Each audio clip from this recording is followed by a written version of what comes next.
जय श्री कृष्णा, जय श्री हरि। आप सभी श्रद्धालु भक्तों का हार्दिक स्वागत है श्रीमद् भागवत महापुराण के 19वें दिन के पावन पाठ में। श्रीमद् भागवत महापुराण धर्म, भक्ति और भगवान की अद्भुत लीलाओं का दिव्य ग्रंथ है। हर दिन का पाठ हमारे हृदय में शांति, श्रद्धा और समर्पण का भाव उत्पन्न करता है। आज की ये कथा हमें सिखाती है कि जब भक्त सच्चे मन से भगवान को पुकारता है तो भगवान अवश्य उसकी रक्षा करते हैं और उसके जीवन में आनंद का संचार करते हैं। ये दिन हमें भक्ति, विश्वास और अटूट प्रेम का महत्व सिखाता है। आइए हम सभी श्रद्धा और भक्ति से इस दिव्य कथा का श्रवण करें और भगवान श्री कृष्ण रुक्मिणी के पावन मिलन की महिमा का अनुभव करें। वीडियो को लाइक करें, अपने प्रियजनों के साथ साझा करें और चैनल को सब्सक्राइब जरूर करें ताकि ये पावन कथा अधिक से अधिक लोगों तक पहुंचे। जय श्री हरि विष्णु, जय श्री कृष्ण। श्री सुखदेव जी कहते हैं, परीक्षित, कुरुवंशी अपनी कुलीनता, बांधवों, परिवार वालों, भीष्म आदि के बल और धन संपत्ति के घमंड में चूर हो रहे थे। उन्होंने साधारण शिष्टाचार की भी परवाह नहीं की और वे भगवान बलराम जी को इस प्रकार दुर्वचन कहकर हस्तिनापुर लौट गए। बलराम जी कौरवों की दुष्टता, अशिष्टता देखी और उनके दुर्वचन भी सुने। अब उनका चेहरा क्रोध से तमतमा उठा। उस समय उनकी ओर देखा तक नहीं जाता था। वे बार बार जोर जोर से हंसकर कहने लगे, सच है, जिन दुष्टों को अपनी कुलीनता, बल, पौरुष और धन का घमंड हो जाता है, वे शांति नहीं चाहते। उनको दमन करने का, रास्ते पर लाने का उपाय समझाना बुझाना नहीं, बल्कि दंड देना है। ठीक वैसे ही जैसे पशुओं को ठीक करने के लिए डंडे का प्रयोग आवश्यक होता है। भला देखो तो सही, सारे यदुवंशी और श्री कृष्ण भी क्रोध से भरकर लड़ाई के लिए तैयार हो रहे थे। मैं उन्हें शनै शनै समझा बुझाकर उन लोगों का शांत करने के लिए, सुलह करने के लिए यहाँ आया। फिर भी ये मूर्ख ऐसी दुष्टता कर रहे हैं। उन्हें शांति प्यारे नहीं, कलह प्यारे है। ये इतने घमंडी हो रहे हैं कि बार बार मेरा तिरस्कार करके गालियां बक गए हैं। ठीक है भाई, ठीक है। पृथ्वी के राजाओं की तो क्या, त्रिलोकी के स्वामी इंद्र आदि लोकपाल जिनकी आज्ञा का पालन करते हैं, वे उग्रसेन राजा धीराज नहीं है। वे तो केवल भोज, वृषि और अंधक वंशी यादवों के स्वामी हैं। क्यों? जो सुधर्मा सभा को अधिकार में करके उसमें विराजते हैं और जो देवताओं के वृक्ष पारिजात को उखाड़ ले आते और उसका उपभोग करते हैं, वे भगवान श्री कृष्ण भी राज सिंहासन के अधिकारी नहीं। अच्छी बात है। सारे जगत की स्वामिनी भगवती लक्ष्मी स्वयं जिनके चरण कमलों की उपासना करती है, वे लक्ष्मीपति भगवान श्री कृष्ण चंद्र छत्र, चवर आदि राजोचित सामग्री को नहीं रख सकते। ठीक है भाई, जिनके चरण कमलों की धूल संत पुरुषों के द्वारा सेवित गंगा आदि तीर्थों को भी तीर्थ बनाने वाली है। सारे लोकपाल अपने अपने श्रेष्ठ मुकुट पर जिनके चरण कमलों की धूल धारण करते हैं, ब्रह्मा, शंकर, मैं और लक्ष्मी जी जिनकी कला की भी कला है और जिनके चरणों की धूल सदा सर्वदा धारण करते हैं, उन भगवान श्री कृष्ण के लिए भला राज सिंहासन कहाँ रखा है? बेचारे यदुवंशी तो कौरवों का दिया हुआ पृथ्वी का एक टुकड़ा भोगते हैं। क्या खूब हम लोग जूती हैं और ये कुरुवंशी स्वयं सिर है। ये लोग ऐश्वर्य से उन्मत्त घमंडी कौरव पागल सरीखे हो रहे हैं। इनकी एक एक बात कटुता से भरी और बेसिर पैर की है। मेरे जैसा पुरुष जो इनका शासन कर सकता है, इन्हें दंड देकर इनके होश ठिकाने ला सकता है, भला इनकी बातों को कैसे सहन कर सकता है? आज मैं सारी पृथ्वी को कौरवहीन कर डालूंगा। इस प्रकार कहते कहते बलराम जी क्रोध से ऐसे भर गए मानो त्रिलोकी को भस्म कर देंगे। वे अपना हल लेकर खड़े हो गए। उन्होंने उसकी नोक से बार बार चोट करके हस्तिनापुर को उखाड़ लिया और उसे डुबाने के लिए बड़े क्रोध से गंगा जी की ओर खींचने लगे। हल से खींचने पर हस्तिनापुर इस प्रकार कांपने लगा मानो जल में कोई नाव डगमगा रही हो। जब कौरवों ने देखा कि हमारा नगर तो गंगा जी में गिर रहा है, तब वे घबरा गए। फिर उन लोगों ने लक्ष्मणा के साथ शाम को आगे किया और अपने प्राणों की रक्षा के लिए कुटुंब के साथ हाथ जोड़कर सर्वशक्तिमान उन्हीं भगवान बलराम जी की शरण में गए और कहने लगे, लोकाभिराम बलराम जी, आप सारे जगत के आधार शेष जी हैं। हम आपका प्रभाव नहीं जानते प्रभु। हम लोग मूढ़ हो रहे हैं, हमारी बुद्धि बिगड़ गई है, इसलिए आप हम लोगों के अपराध क्षमा कर दीजिए। आप जगत की स्थिति, उत्पत्ति और प्रलय के एकमात्र कारण है और स्वयं निराधार स्थिति है।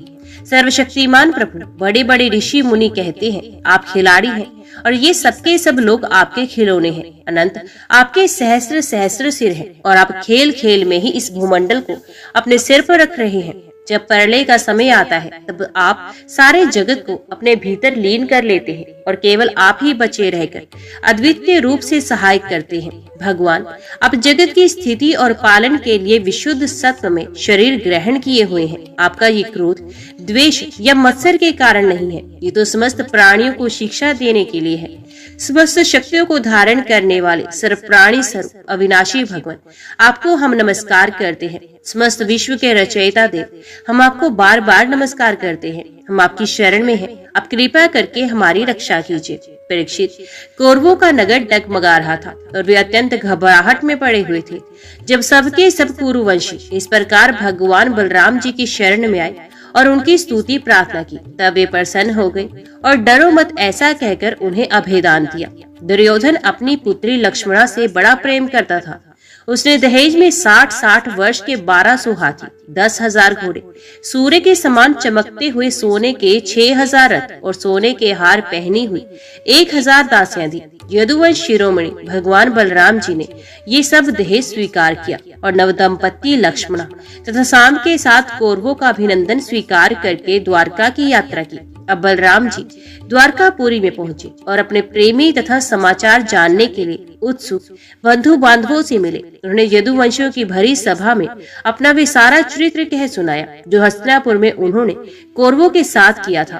परीक्षित, ये हस्तिनापुर आज भी दक्षिण की ओर ऊंचा और गंगा जी की ओर झुका हुआ है। इस प्रकार वे बलराम जी के पराक्रम की सूचना दे रहा है। जब देवऋषि नारद ने सुना कि भगवान श्री कृष्ण ने भौमासुर को मारकर अकेले ही हजारों राजकुमारियों के साथ विवाह कर लिया, तब उनके मन में भगवान की रहन सहन देखने की बड़ी अभिलाषा हुई। वे सोचने लगे, अहो, ये कितने आश्चर्य की बात है कि भगवान श्री कृष्ण ने एक ही शरीर से एक ही समय 16,000 महलों में अलग अलग 16,000 राजकुमारियों का पानी ग्रहण किया। देवऋषि नारद इस उत्सुकता से प्रेरित होकर भगवान की लीला देखने के लिए द्वारका गए। वन के उपवन और उद्यान खिले हुए रंग बिरंगे पुष्पों से लदे वृक्षों से परिपूर्ण थे। उन पर तरह तरह के पक्षी चहक रहे थे और भोरे गुंजार कर रहे थे। निर्मल जल से भरे सरोवरों में नीले, लाल और सफेद रंग के भांति भांति के कमल खिले थे। कुमुद और नवजात कमलों की मानो भीड़ ही लगी थी। उसमें हंस और सारस कलरव कर रहे थे। द्वारकापुरी में स्फटिक मणि और चांदी के 9 लाख महल थे। वे फर्श आदि में जड़ी हुई महामरकत मणि की प्रभा में जगमगा रही थी और उनमें सोने तथा हीरो की बहुत सी सामग्रियां शोभायमान थी। उसके राजपथ, बड़ी बड़ी सड़कें, गलियां, चौराहे और बाजार बहुत ही सुंदर सुंदर थे।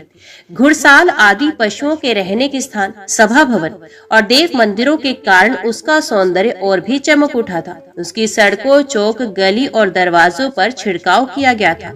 छोटे छोटे झंडियां और बड़े बड़े झंडे जगह जगह फहरा रहे थे, जिनके कारण रास्तों पर धूप नहीं आ पाती थी। उसी द्वारका नगरी में भगवान श्री कृष्ण का बहुत ही सुंदर अंतपुर था। बड़े बड़े लोकपाल उसकी पूजा प्रशंसा किया करते थे। उसका निर्माण करने में विश्वकर्मा ने अपना सारा कला कौशल, सारी कारीगरी लगा दी थी। उस अंतपुर में रनिवास भगवान की रानियों के 16,000 से अधिक महल शोभायमान थे। उनमें से एक बड़े भवन में देवऋषि नारद जी ने प्रवेश किया। उस महल में मूंगों के खंभे, वैदूर्य के उत्तम उत्तम सज्जे तथा इंद्र नीलमणि की दीवारें जगमगा रही थी और वहां की गचें भी ऐसी इंद्र नीलमणियों से बनी थी जिनकी चमक किसी प्रकार कम नहीं होती। विश्वकर्मा ने बहुत से ऐसे चंदोवे बना रखे थे जिसमें मोती की लड़ियों की झालरें लटक रही थी। हाथी दांत के बने हुए आसन और पलंग थे जिसमें श्रेष्ठ श्रेष्ठ मणि जड़ी हुई थी। बहुत सी दासियां गले में सोने का हार पहने और बहुत वस्त्रों से सुसज्जित होकर तथा बहुत से सेवक भी जामा, पगड़ी और सुंदर सुंदर वस्त्र पहने तथा जड़ाऊ कुंडल धारण किए अपने अपने काम में व्यस्त थे और महल की शोभा बढ़ा रहे थे। अनेकों रत्न प्रदीप अपनी जगमगाहट से उसका अंधकार दूर कर रहे थे।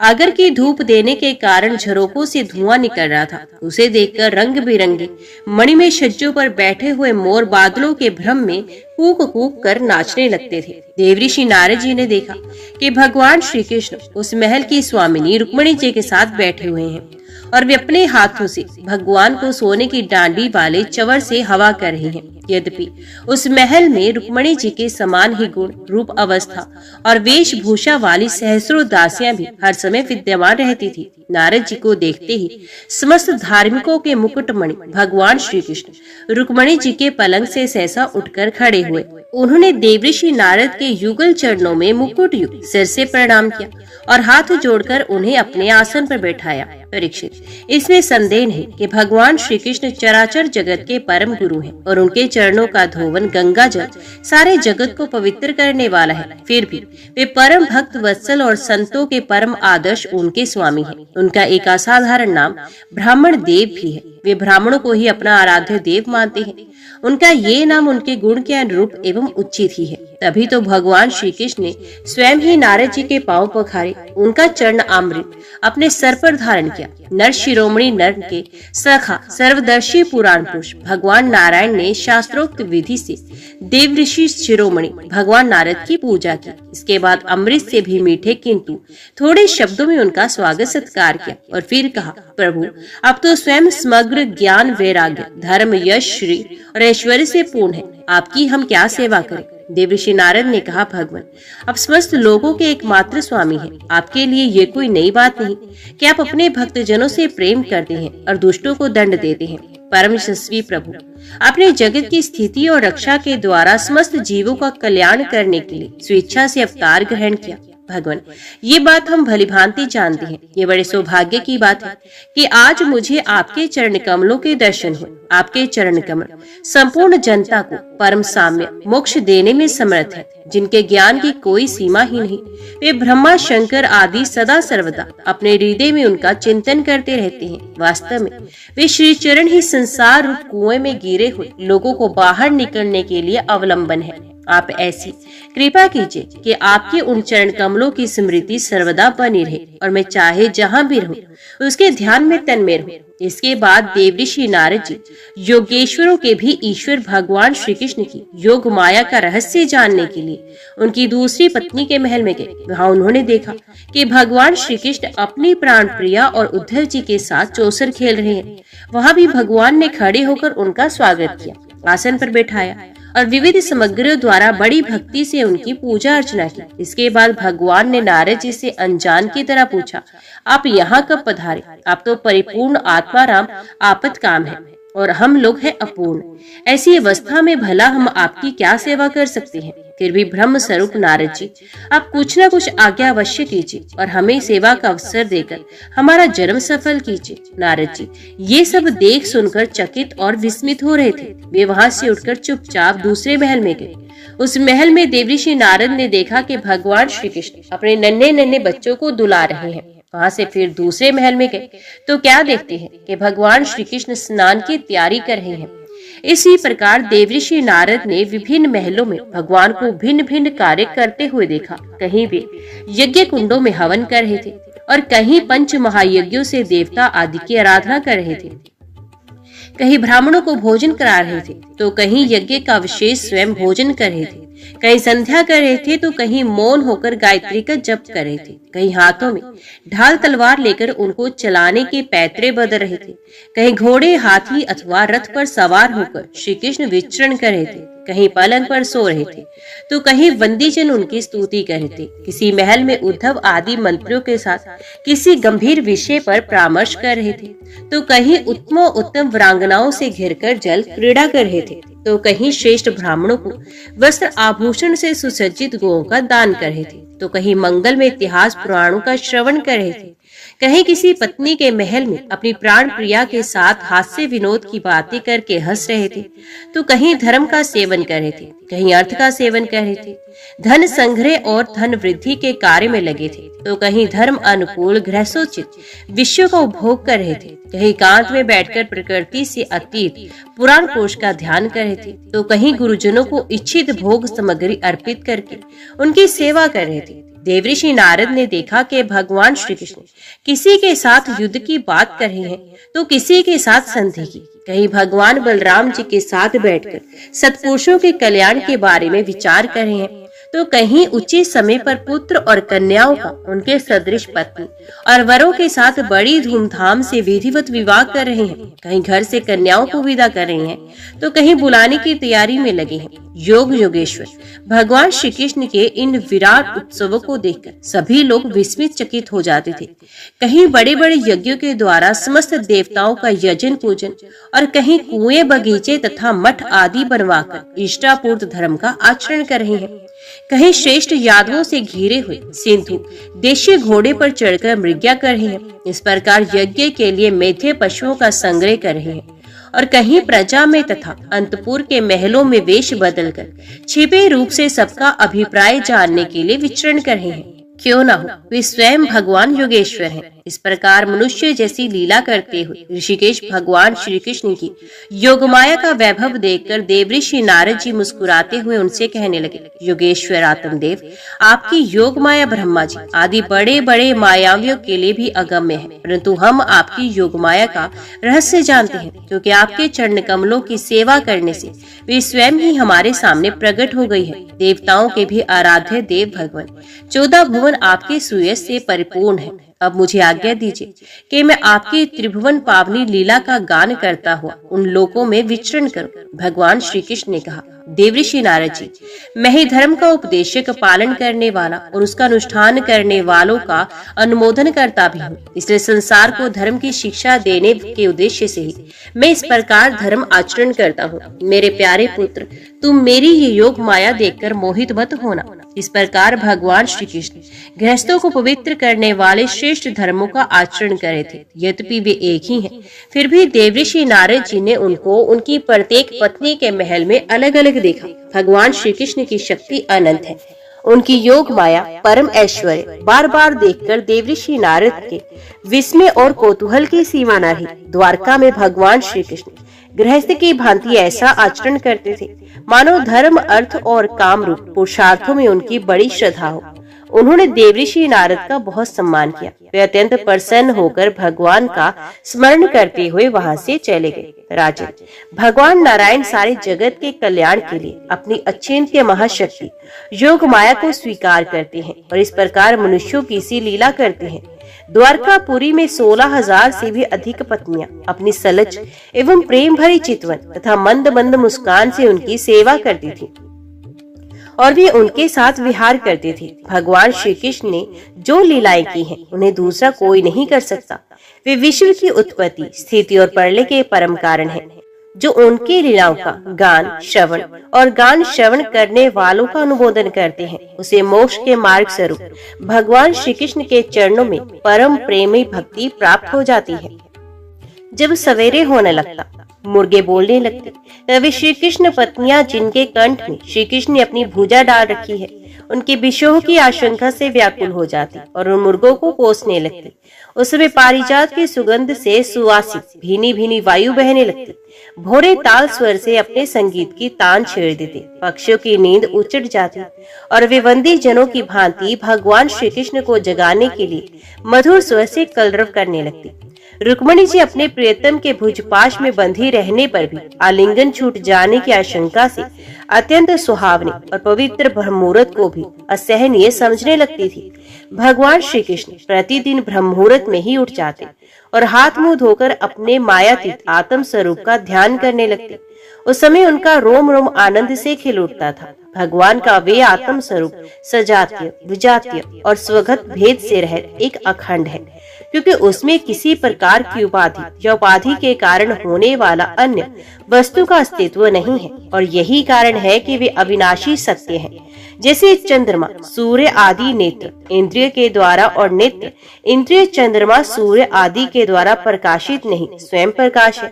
इसका कारण ये है कि अपने स्वरूप में ही सदा सर्वदा और काल की सीमा के परे भी एक रस स्थित रहने के कारण अविद्या उसका स्पर्श भी नहीं कर सकती। इसी से प्रकाश में प्रकाशक भाव उसमें नहीं है। जगत की उत्पत्ति, स्थिति और नाश के कारण भूता ब्रह्म शक्ति, विष्णु शक्ति और रुद्र शक्तियों के द्वारा केवल इस बात का अनुमान हो सकता है कि वे स्वरूप एक रस, सत्ता रूप और आनंद स्वरूप है। उसी को समझाने के लिए ब्रह्म नाम से कहा जाता है। भगवान श्री कृष्ण अपने उसी आत्म स्वरूप का प्रतिदिन ध्यान करते हैं। इसके बाद वे विधि पूर्वक निर्मल और पवित्र जल में स्नान करते, फिर शुद्ध धोती पहनकर दुपट्टा ओढ़कर यथा विधि नित्य क्रम संध्या वंदन आदि करते। इसके बाद हवन करते, मौन होकर गायत्री का जप करते। क्यों ना हो, वे सत्पुरुषों के पात्र आदर्श जो है। इसके बाद सूर्योदय होने के समय सूर्य उत्थान करते और अपने कला स्वरूप देवता, ऋषि और पितरों का तर्पण करते। वे कुल के बड़े बूढ़ों और ब्राह्मणों की विधि पूर्वक पूजा करते। इसके बाद परम मनस्वी श्री कृष्ण दुधारू पहल ब्याही हुई बछड़ों वाली सीधी शांत गौओं का दान करते। उस समय उन्हें सुंदर वस्त्र और मोतियों की माला पहना दी जाती, सींग में सोना और खुरों में चांदी मढ़ दी जाती। वे ब्राह्मणों को वस्त्र आभूषणों से सुसज्जित करके रेशमी वस्त्र, मृग चर्म और तिल के साथ प्रतिदिन 13,084 गौएं इस प्रकार दान करते। तदंतर अपनी विभूति रूप गौ, ब्राह्मण, देवता, कुल के बड़े बूढ़े, गुरुजन और समस्त प्राणियों को प्रणाम करके मांगलिक वस्तुओं का स्पर्श करते। यद्यपि भगवान के शरीर का सहज सौंदर्य ही मनुष्य लोक का अलंकार है, फिर भी वे अपने पीताम्बर आदि दिव्य वस्त्र, कौस्तुभ आदि आभूषण, पुष्पों के हार और चंदन आदि दिव्य अंगराग से अपने को आभूषित करते। इसके बाद वे घी और दर्पण में अपना मुखारविंद देखते, गाय, बैल, ब्राह्मण और देव प्रतिमाओं का दर्शन करते। फिर पूर्वासी और अंतपुर में रहने वाले चारों वर्णों के लोगों की अभिलाषाएं पूर्ण करते और फिर अपनी अन्य ग्रामवासी प्रजा की कामना पूर्ति करके उसे संतुष्ट करते और इन सबको प्रसन्न देखकर स्वयं भी बहुत ही आनंदित होते। वे पुष्पमाला, तांबूल, चंदन, अंगराग आदि वस्तुएं पहले ब्राह्मण, स्वजन संबंधी, मंत्री और रानियों को बांट देते, फिर उनसे बची हुई स्वयं अपने काम में लाते। भगवान ये सब करते होते तब तक दारुक नाम का सारथी सुग्रीव आदि घोड़ों से जुता हुआ अत्यंत अद्भुत रथ ले आता और प्रणाम करके भगवान के सामने खड़ा हो जाता। इसके बाद भगवान श्री कृष्ण सात्विक और उद्धव जी के साथ अपने हाथ से सारथी का हाथ पकड़कर रथ पर सवार होते, ठीक वैसे ही जैसे भुवन भास्कर भगवान सूर्य उदयाचल पर आरूढ़ होते। उस समय रनिवास की स्त्रियां लज्जा एवं प्रेम से भरी चितवन से उन्हें निहारने लगती और बड़े कष्ट से उन्हें विदा करती। भगवान मुस्कुराकर उनके चित्त को चुराते हुए महल से निकलते। तदंतर भगवान श्री कृष्ण समस्त यदुवंशियों के साथ सुधर्मा नाम की सभा में प्रवेश करते। उस सभा की ऐसी महिमा है कि जो लोग उस सभा में जा बैठते हैं उन्हें भूख, प्यास, शोक, मोह और जरा मृत्यु ये 6 उर्मियां नहीं सताती। इस प्रकार भगवान श्री कृष्ण सब रानियों से अलग अलग विदा होकर एक ही रूप में सुधर्मा सभा में प्रवेश करते और वहां जाकर श्रेष्ठ सिंहासन पर विराज जाते।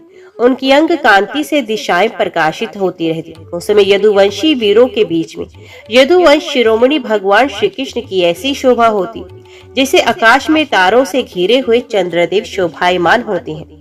सभा में विदूषक लोग विभिन्न प्रकार के हास्य विनोद से, नटाचार्य अभिनय से, नृत्य या कलापूर्ण नृत्यों से अलग अलग अपनी टोलियों के साथ भगवान की सेवा करती। उस समय मृदंग, वीणा, पखावज, बांसुरी, झांझ और शंख बजने लगते और सूत, मागध और बंदीजन नाचते गाते तथा भगवान की स्तुति करते। कोई व्याख्या कुशल ब्राह्मण वहां बैठकर वेद मंत्रों की व्याख्या करते और कोई पूर्व कालीन पवित्र कीर्ति नरपतियों के चरित्र कह कहकर सुनाते। एक दिन की बात है, द्वारकापुरी में राजसभा के द्वार पर एक नया मनुष्य आया। द्वारपालों ने भगवान को उसके आने की सूचना देकर उसे सभा भवन में उपस्थित किया।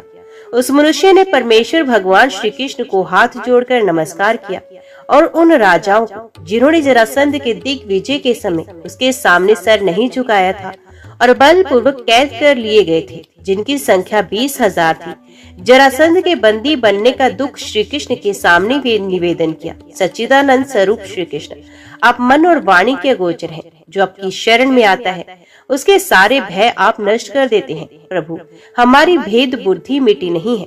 हम जन्म मृत्यु रूप संसार के चक्र से भयभीत होकर आपकी शरण में आए हैं भगवान। अधिकांश जीव ऐसे सकाम और निषिद्ध कर्मों में फंसे हुए हैं कि वे आपके बताए हुए अपने परम कल्याणकारी कर्म आपकी उपासना से विमुख हो गए हैं और अपने जीवन एवं जीवन संबंधी आशा अभिलाषाओं में भ्रम भटक रहे हैं। परंतु आप बड़े बलवान हैं। आप काल रूप से सदा सर्वदा सावधान रहकर उनकी आशलता का तुरंत समूल उच्छेद कर डालते हैं। हम आपके उस काल रूप को नमस्कार करते हैं। आप स्वयं जगदीश्वर हैं और आपने जगत में अपने ज्ञान बल आदि कलाओं के साथ इसलिए अवतार ग्रहण किया है कि संतों की रक्षा करें और दुष्टों को दंड दें। ऐसी अवस्था में प्रभु जरासंध आदि कोई दूसरे राजा आपकी इच्छा और आज्ञा के विपरीत हमें कैसे कष्ट दे रहे हैं, ये बात हमारी समझ में नहीं आती। यदि ये कहा जाए कि जरासंध हमें कष्ट नहीं देता, उसके रूप में उसे निमित्त बनाकर हमारे अशुभ कर्म ही हमें दुख पहुंचा रहे हैं, तो ये भी ठीक नहीं, क्योंकि जब हम लोग आपके अपने हैं तब हमारे दुष्कर्म हमें फल देने में कैसे समर्थ हो सकते हैं। इसलिए आप कृपा करके अवश्य ही हमें इस क्लेश से मुक्त कीजिए प्रभु। हम जानते हैं कि राजा पने का सुख प्रारब्ध के अधीन और विषय साध्य है, और सच कहें तो स्वप्न सुख के समान तुच्छ और असत है। साथ ही उस सुख को भोगने वाला ये शरीर भी एक प्रकार से मुर्दा है और इसके पीछे सदा सर्वदा सैकड़ों प्रकार के भय लगे रहते हैं। परंतु हम तो इसी के द्वारा जगत के अनेकों भार ढो रहे हैं और यही कारण है कि हमने अंतकरण के निष्काम भाव और निसंकल्प स्थिति से प्राप्त होने वाले आत्म सुख का परित्याग कर दिया है। सचमुच हम अत्यंत अज्ञानी हैं और आपकी माया के फंदे में फंसकर कलेश पर कलेश भोगते जा रहे हैं। भगवान, आपके चरण कमल शरणागत पुरुषों के समस्त शोक और मोह को नष्ट कर देने वाले हैं। इसलिए आप जरासंध रूप कर्मों के बंधन से हमें छुड़ाइए प्रभु। ये अकेला ही 10,000 हाथियों की शक्ति रखता है और हम लोगों को उसी प्रकार बंदी बनाए हुए जैसे सिंह भेड़ों को घेर रखे। चक्रपाणी, आपने 18 बार जरासंध को युद्ध में हराया और 17 बार उसका मान मर्दन करके उसे छोड़ दिया, परंतु एक बार उसने आपको जीत लिया। हम जानते हैं आपकी शक्ति, आपका बल पौरुष अनंत है, फिर भी मनुष्यों का सा आचरण करते हुए आपने हारने का भी नहीं किया, परंतु इसी से उसका घमंड बढ़ गया। हे अजित, अब वे ये जानकर हम लोगों को और भी सताता है कि हम आपके भक्त हैं, आपकी प्रजा है। अब आपकी जैसी इच्छा हो वैसा कीजिए। दूत ने कहा, भगवान, जरासंध के बंदी नरपतियों ने इस प्रकार आपसे प्रार्थना की है। वे आपके चरण कमलों की शरण में हैं और आपका दर्शन चाहते हैं। आप कृपा करके उन दोनों का कल्याण कीजिए। परीक्षित, राजाओं का दूत इस प्रकार कह ही रहा था कि परम तेजस्वी देवऋषि नारद जी वहां पहुंचे। उनकी सुनहरी जटाएं चमक रही थी। उन्हें देखकर ऐसा मालूम हो रहा था मानो साक्षात भगवान सूर्य ही उदय हो गए हों। ब्रह्मा आदि समस्त लोकपालों के एकमात्र स्वामी भगवान श्री कृष्ण उन्हें देखते ही सभासदों और सेवकों के साथ हर्षित होकर उठ खड़े हुए और सर झुकाकर उनकी वंदना करने लगे। जब देवऋषि नारद आसन स्वीकार करके बैठ गए, तब भगवान ने उनकी विधि पूर्वक पूजा की और अपनी श्रद्धा से उनको संतुष्ट करते हुए वे मधुर वाणी से बोले, देवऋषि, इस समय तीनों लोकों में कुशल मंगल तो है ना? आप तीनों लोकों में विचरण करते रहते हैं। इससे हमें बहुत बड़ा लाभ है कि घर बैठे सबका समाचार मिल जाता है। ईश्वर के द्वारा रचे हुए तीनों लोकों में ऐसी कोई बात नहीं है जिसे आप नहीं जानते हो। अतः हम आपसे ये जानना चाहते हैं कि युधिष्ठिर आदि पांडव इस समय क्या करना चाहते हैं। देवऋषि नारद जी ने कहा, सर्वव्यापक अनंत अब विश्व के निर्माता हैं और इतने बड़े मायावी हैं कि बड़े बड़े मायावी ब्रह्मा जी आदि भी आपकी माया का पार नहीं पा सकते। प्रभु, आप सबके घट घट में अपनी अचिंत्य शक्ति से व्याप्त रहते हैं। ठीक वैसे ही जैसे अग्नि लकड़ियों में अपने को छिपाए रखता है, लोगों की दृष्टि सत्व आदि गुणों पर ही अटक जाती है, इससे आपको वे नहीं देख पाते। मैंने एक बार नहीं अनेकों बार आपकी माया देखी है, इसलिए आप जो यूं जान बनकर पांडवों का समाचार पूछते हैं। इसे मुझे कोई कौतूहल नहीं हो रहा है। भगवान, आप अपनी माया से ही इस जगत की रचना और संहार करते हैं और आपकी माया के कारण ही ये असत्य होने पर सत्य के समान प्रतीत होता है। आप अब कब क्या करना चाहते हैं, ये बात भली भांति कौन समझ सकता है। आपका स्वरूप सर्वथा अचिंतनीय है। मैं तो केवल बार बार आपको नमस्कार करता हूँ। शरीर और इससे संबंध रखने वाली वासनाओं में फंसकर जीव जन्म मृत्यु के चक्कर में भटकता रहता है तथा ये नहीं जानता कि मैं इस शरीर से कैसे मुक्त हो सकता हूँ। वास्तव में उसी के हित के लिए आप नाना प्रकार के लीला अवतार ग्रहण करते अपने पवित्र यश का दीपक जला देते हैं, जिसके सहारे इस अनर्थकारी शरीर से मुक्त हो सके। इसलिए मैं आपकी शरण में हूँ प्रभु। आप स्वयं पर ब्रह्म है। तथापि मनुष्य किसी लीला का नाट्य करते हुए मुझसे पूछ रहे हैं, इसलिए आपके फुफेरे भाई और प्रेमी भक्त राजा युधिष्ठिर क्या करना चाहते हैं, ये बात मैं आपको सुनाता हूँ। इसमें संदेह नहीं कि ब्रह्मलोक में किसी को भी भोग प्राप्त हो सकता है। वे राजा युधिष्ठिर को यही प्राप्त है। उन्हें किसी वस्तु की कामना नहीं, फिर भी वे श्रेष्ठ यज्ञ राजसूय के द्वारा आपकी प्राप्ति के लिए आपकी आराधना करना चाहते हैं। आप कृपया करके उनकी इस अभिलाषा का अनुमोदन कीजिए। भगवान, उस श्रेष्ठ यज्ञ में आपका दर्शन करने के लिए बड़े बड़े देवता और नरपति गण एकत्रित होंगे। प्रभु, आप स्वयं विज्ञान अनंत घन ब्रह्म है। आपके श्रवण कीर्तन और ध्यान करने मात्र से अंत्यज भी पवित्र हो जाते हैं। फिर जो आपका दर्शन और स्पर्श कर पाते हैं, उनके संबंध में तो कहना क्या। त्रिभुवन मंगल, आपकी निर्मल कीर्ति समस्त दिशाओं में छा रही है तथा स्वर्ग, पृथ्वी और पाताल में व्याप्त हो रही है। ठीक वैसे ही जैसे आपके चरण अमृत धारा स्वर्ग में मंदाकिनी, पाताल में भोगवती और मृत्यु लोक में गंगा के नाम से प्रवाहित होकर सारे विश्व को पवित्र कर रही है। परीक्षित, सभा में जितने यदुवंशी बैठे थे वे सब इस बात के लिए अत्यंत उत्सुक हो रहे थे कि पहले जरासंध पर चढ़ाई करके उसे जीत लिया जाए। अतः उन्हें नारद जी की बात पसंद न आई। तब ब्रह्मा आदि के शासक भगवान श्री कृष्ण ने तनिक मुस्कुराकर बड़ी मीठी वाणी में उद्धव जी से कहा, उद्धव, तू मेरे हितैषी और सुहृद हो, शुभ सम्मति देने वाले और कार्य के तत्व को भलीभांति समझने वाले हो, इसलिए हम तुम्हें अपना उत्तम नेत्र मानते हैं। अब तुम ही बताओ, इस विषय में हमें क्या करना चाहिए। तुम्हारी बात पर हमारी श्रद्धा है, इसलिए हम तुम्हारी सलाह के अनुसार ही काम करेंगे। जब उद्धव जी ने देखा कि भगवान श्री कृष्ण सर्वज्ञ होने पर भी अनजान की तरह सलाह पूछ रहे हैं, तभी उनकी आज्ञा शिरोधार्य करके बोला, ओम नमो भगवते वासुदेवाय नमः।